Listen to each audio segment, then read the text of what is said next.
If you don't like tech headaches but still need to share homework or reports, then saving as PDF is your new best friend. Saving your Word document as a PDF is easier than you think.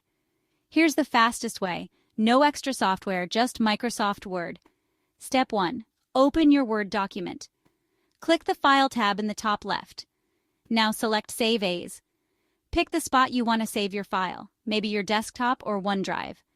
Give your file a name and then, in the drop-down under Save As type, choose PDF. Hit Save. Done. Your doc is now a PDF. Want another way? Try the export method. Again, open your document, click File, but this time select Export. Choose Create PDF XPS Document and click Publish. That's it. Just as easy. Quick summary.